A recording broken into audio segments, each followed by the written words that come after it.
अपने हैसियत के मुताबिक, चूँकि हम एक पार्टी के सियासी वर्कर हैं और इस पर फ़ख्र भी होता है कि एक ऐसे शख्सियत के बारे में भी बात कर लूँ जो 55 साल एक पार्टी के साथ मुंसलिक रहे, अपने नज़रिया और नज़रियाती इख्तिलाफ़ात अपनी जगह पर, सियासत अपनी जगह पर, पार्टी अपनी जगह पर, लेकिन मैं खराज तहसीन पेश करता हूँ अलहाज ग़ुलाम अहमद बेलोर।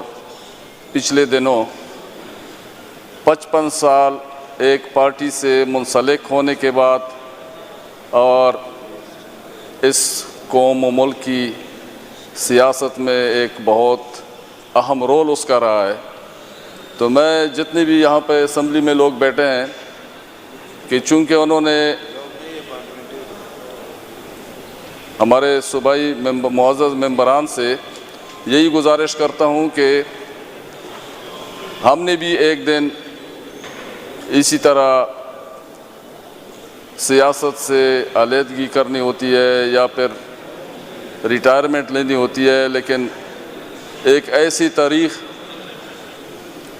कि अलहाज ग़ुलाम अहमद बेलोर ने बहुत दुख और बहुत मुश्किलात के साथ वक्त गुजारा। मैं इसमें कभी भी कमज़रफ़ी नहीं दिखाऊंगा कि 3 शुहदा, भाई, बेटे और भतीजे की लाशें उठाना और फिर बहुत ही इस्तिकामत के साथ अपनी सियासी खिदमत जारी रखना और 2-3 मरतबा वफाकी वज़ीर के सीट पर रहना और पूरे ख़ानदान को सियासत की, चूँकि उनको बहुत बड़ी सज़ा देना पड़ी। तो मैं, अगर आज मेरा कायद जेल से बाहर होता तो मुझे यकीन है कि वो भी इनको खराज तहसीन पेश करते। तो मैं अपने पार्टी के कायदीन की तरफ से एक ऐसे शख्सियत को खराज तहसीन भी पेश करता हूँ और हमें दुख है कि वो सियासत से किनारा कश हुए हैं। ये हमारे कौम व मुल्क के असासा होते हैं और जितनी भी हमारे यहाँ पे मुअज़्ज़ज़ मेंबरान बैठे हैं, मैं यकीन से कहता हूँ कि सब के दिलों में ऐसी शख्सियत के लिए बहुत बड़ा इज़्ज़त और एहतराम पाया जाता है। जनाब स्पीकर, दूसरी बात, यहाँ पे जिस तरीके से और जो बात हमारी मैडम मेहर ने की है करक के इंसिडेंट के हवाले से, जुडिशल कस्टडी में जब कोई बंदा जिसकी हलाकत हो जाती है, कोई भी उसमें शहरी हो, तो लाजमी बात है कि उस पर सवालात उठते हैं। हमारे करक में 2 बंदे ऐसे थे जिन पर FIR में वो नामजद थे, एक SHO के मर्डर के केस में। फिर बाद में उन्होंने वॉलंटरीली मुकामी जिस गांव से वो ताल्लुक़ रखते थे उस गांव के मशरान और एक हमारा वहाँ पे खटक इत्तेहाद एक तंजीम है, उनके मशरान के हमरा अलल इलान उनको सरेंडर किया और उनके हवाले किया 2-1 हफ़्ता पहले। फिर बाद में ये कोहाट जेल से जब लेके आ रहे थे बांडा दाऊद शाह की तरफ, रास्ते में उन दोनों कैदियों की हलाकत हुई। अचानक हलाकत, जब मुसलमान कोई भी इस तरह हलाक होता है वो शहीद के दर्जे पे होता है। अचानक मौत हमेशा, अल्लाह कमी भी माफ़ फरमाए, शुहदा के ज़िम्मे में आते हैं। इस पर पूरे हमारे खटक ज़ीना के आवाम में इंतहाई शकूक व शुबहात पाए गए और इस पर काफ़ी गम व गुस्सा भी था कि ये कैसे हो सकता है कि जब जेल से अदालत की तरफ लेके जा रहे थे तो इन बंदों की इस तरीके से ये वाक़या रुनुमा हुआ। तो काफ़ी सारा इसमें आवाम जमा हुई और बहुत बड़ा एहतजाज की शक्ल इख्तियार की और 2 दिन तक एहतजाज होता रहा।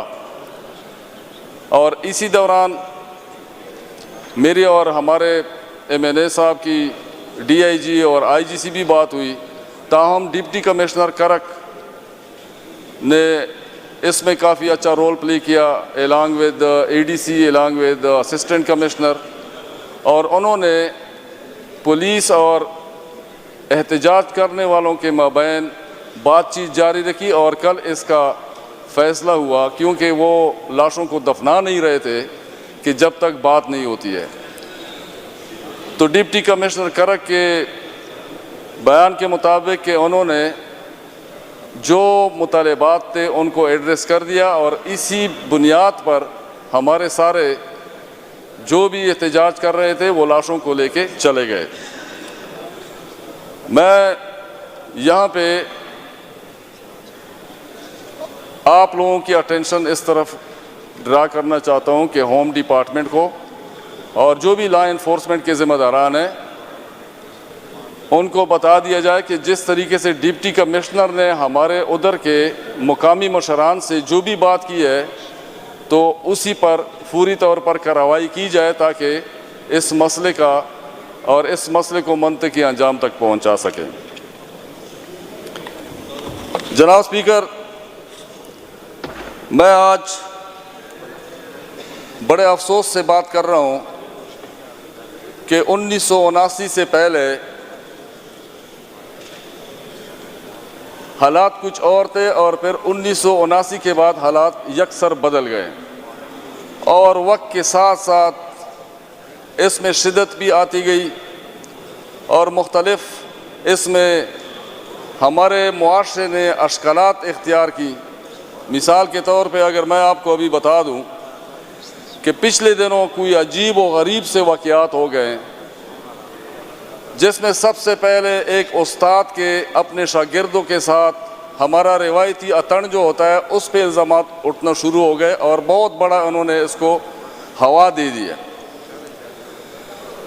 फिर दूसरी शक्ल में हमारे एक SHO साहब हैं, अब्दुल अली गालिबन नाम है, कोई उसको गबर कहता है, कोई पता नहीं है क्या कहते हैं। तो उसने बयान दिया जिसमें उसने हमारे पश्तून मुआशरे की ख़वातीन को जानवर से तशबीह दी है। और फिर एक और इसी SHO साहब ने एक और बयान दिया कि शादियों में ये म्यूज़िक वगैरह ये आप नहीं कर सकते हैं, चूँकि सरेआम सोशल मीडिया पे ये बयान उनके चल रहे हैं। जनाब स्पीकर,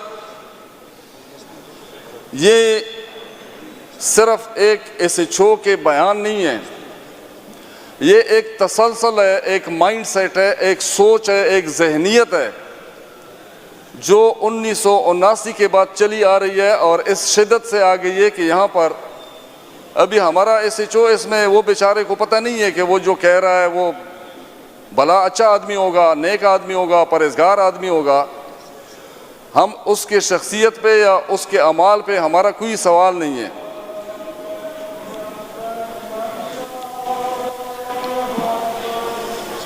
हमारी चूँकि सोच, हमारी ये जो इस पश्तूनख्वा के साथ हो रहा है वो सब कुछ बदल चुका है, बिखर चुका है, और हमें ऐसी बातें सुनने का थोड़ा सा इसके लिए दिल जिगरा भी होना चाहिए कि जब एक हमारा उस्ताद अतन करता है उस पर भी एतराज़ है, फिर उसके बाद SHO को इस बात पे एतराज़ है कि हमारी ख़वातीन बाज़ार में क्यों जाती है, वो जानवर हैं उनको बांध के रखो, और फिर उसके बाद HED वाला एक नोटिफिकेशन निकालते हैं कि आप यूनिवर्सिटियों में, कॉलेजों में कोई इस तरीके से इवेंट नहीं कर सकते हैं। फिर उसके बाद SHO एक और बयान देता है कि शादियों में भी अगर किसी ने म्यूज़िक किया। जनाब आली, मैं सिर्फ आपसे ये पूछ रहा हूँ, क्या हमारा मुआशरा पश्तून मुआशरा है, इसमें इन सब चीज़ों की किस दर्जे पे मुआनियत है, और इसका तयन क्या जो है ना हमारे इस तरीके से होंगे जिस तरीके से कुलआम हमारे यहाँ हो रहा है।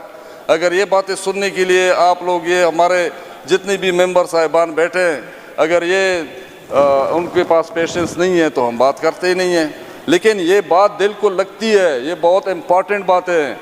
जनाब स्पीकर, अगर इन चीज़ों पे हम नहीं उठेंगे, हमारे मुआशरे में जितना बिगाड़ आ चुका है, हम सादा पश्तून थे पहले, हम 1979 से पहले सादा पश्तून थे, सादा पश्तून मुजाहिदीन बन गए, मुजाहिदीन से तालिबान बन गए, तालिबान से दहशतगर्द बन गए, दहशतगर्दों से अल-खवारिज बन गए, आगे और हम क्या क्या बनेंगे।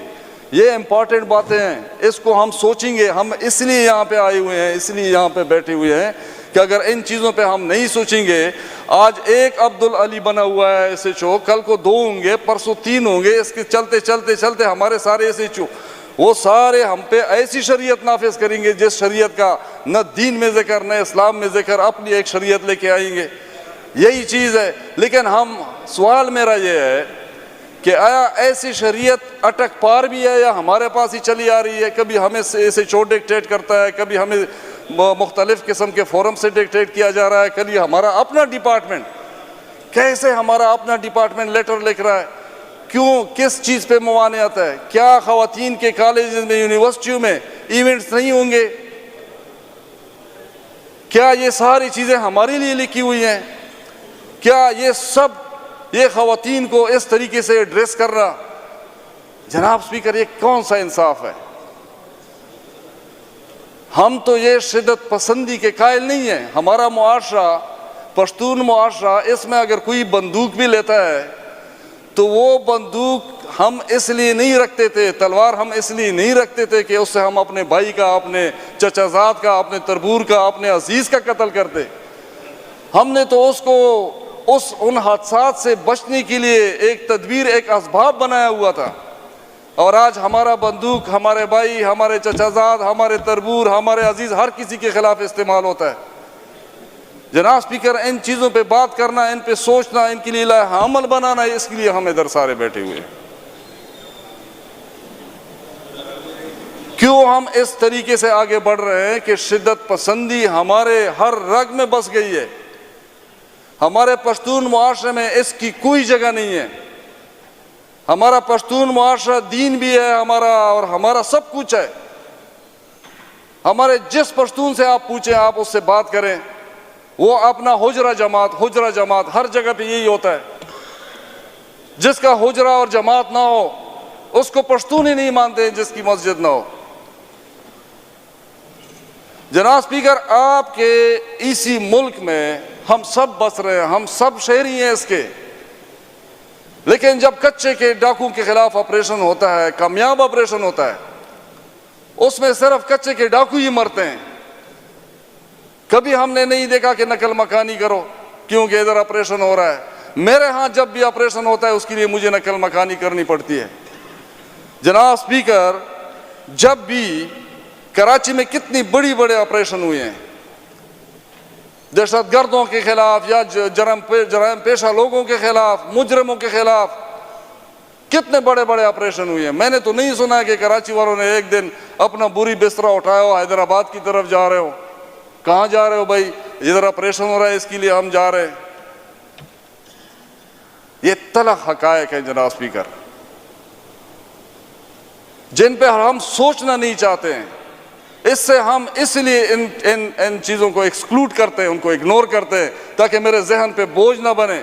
कल को मेरे जिस्म पे भी बोझ बन जाएगा। मैं GOI के काबिल एहतराम मौलाना फजल रहमान साहब की असम्बली में स्पीच मैं सुन रहा था। उसमें वो फरमा रहे थे कि मेरे पास हर कौम का जरगा आया है अमन के लिए, कि मेरे पास पिछले 2-3 महीनों में या कुछ अरसे में हर कौम का जरगा आया है। बजावड़ का मेरे पास आया है, वजीरिस्तान का आया है, खैबर का आया है, तीरा का आया है, सब इलाकों से आया है, कुरम से आया है, कि वो अमन मांग रहे हैं।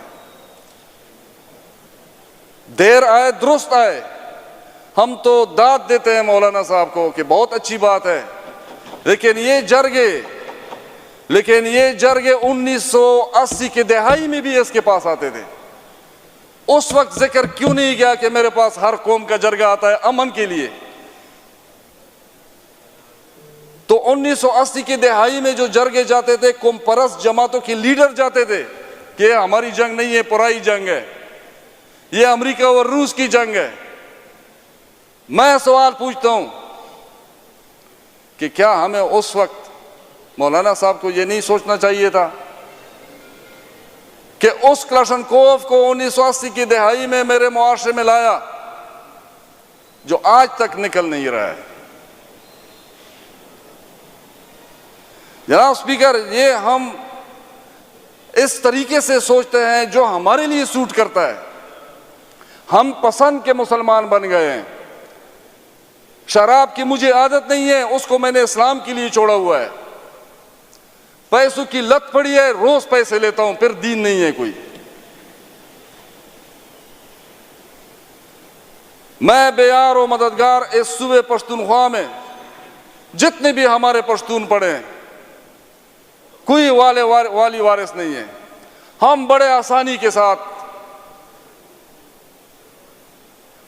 अनडिजायर्ड लोगों के हाथ में पड़ जाते हैं। क्यों? कि मेरा सारा नौजवान बेरोजगार इसी तरह फिर रहा है, मेरा सारा नौजवान कोई वसाइल उसके पास नहीं है, मेरे सारे लोग गुर्बत से मर रहे हैं। लेकिन जनाब स्पीकर, मैं हमेशा कहता हूं कि हम पश्तून अपनी तारीख से इल्म है, अपने कायदीन से जो हमारे गुजरे हैं उनसे बेखबर हैं। जनाब स्पीकर, हम पश्तून फिर भी इस हाल में बेगैरत नहीं है, गैरत के साथ जी रहे हैं।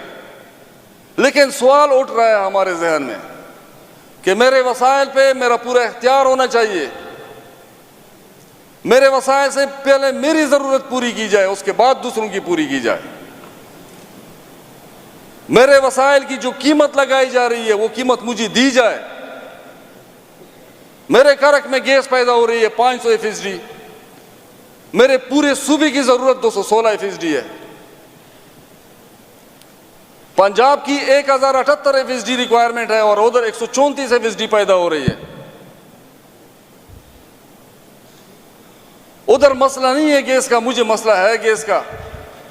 जहां पे प्रोड्यूस हो रहा है उस जिले को भी गैस पूरी नहीं दी हुई है। और सबसे हैरानगी की बात, शर्म की बात, अफसोस की बात कि मेरे घर घर जो लाइनें लग रही हैं वो भी मेरे रॉयल्टी के पैसों से लग रही है। जनाब स्पीकर, ये बातें सुनना वाकई दुख देता है। इसको बर्दाश्त करने के लिए, इसको सुनने के लिए ताकत चाहिए। मैं ये बात यहां पे नहीं करूंगा तो मैं कैसे अपने इलाके में जाऊंगा। मैं वाकई बता रहा हूं जनाब स्पीकर कि हम मामूली चक्रों में पड़े हुए हैं। हमने अपने मुआशरे को भी छोड़ा हुआ है, अपनी तारीख को भी छोड़ा हुआ है और अपने वसाइल पे भी बात नहीं करते हैं, और ज्यादतियां जो मेरे साथ हो रही हैं उन पे भी बात नहीं करते हैं। तो क्या करेंगे हम यहाँ पे?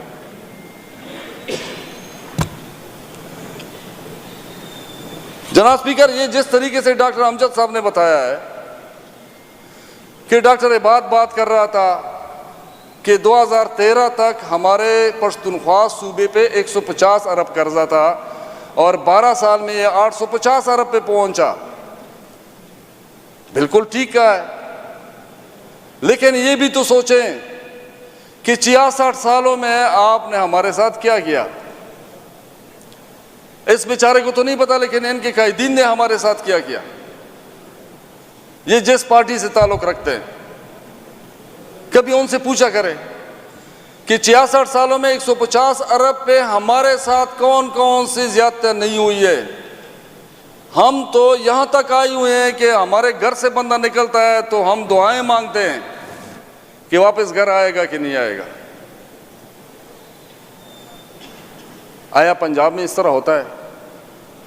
हम कभी ये नहीं चाहते हैं कि पंजाब में भी ऐसा हो, सिंध में भी ऐसा हो जो हमारे साथ हो रहा है, लेकिन हम सिर्फ एक ख्वाहिश, एक तमन्ना तो कर सकते हैं कि हमारे साथ भी वो सलूक हो कि हम घर से निकलें खुशी से निकलें, कारोबार हो, रोजगार हो, कारखाने हो, खुशी हो, वसाइल हो, सब कुछ हो। जो मुझे मुयसर नहीं है और जो मुझे मुयसर है उसमें से मुझे हिस्सा नहीं देते।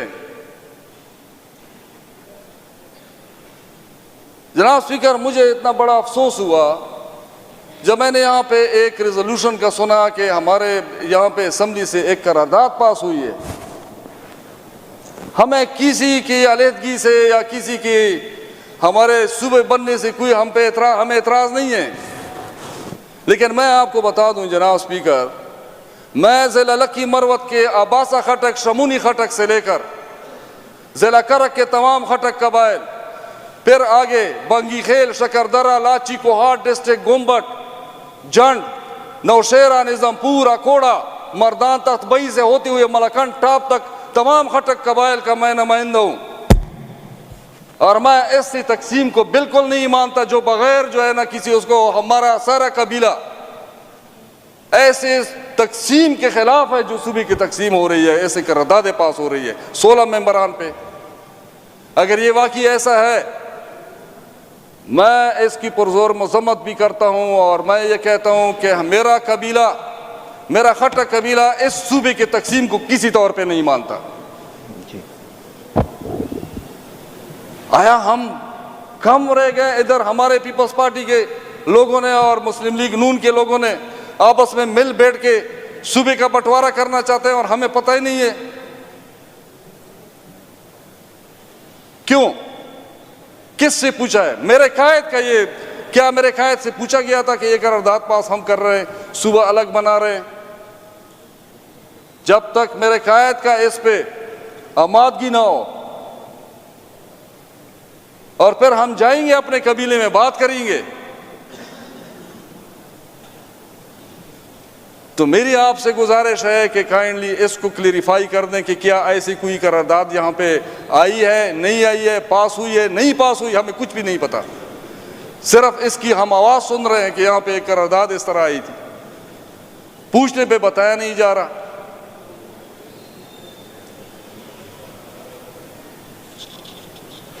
जनाब स्पीकर, हमेशा से जब भी इस सूबे पे मुश्किल वक्त आया है, हमने महसूस किया है कि हमारे मसलों को उस तरीके से एड्रेस नहीं किया जाता जिस तरीके से इस सूबे के हालात होते हैं, इस सूबे के मुश्किलात होती हैं, इस सूबे के जितने भी हमारे शहरी हैं उन शहरियों के हकूक़ नहीं दिए जा रहे हैं।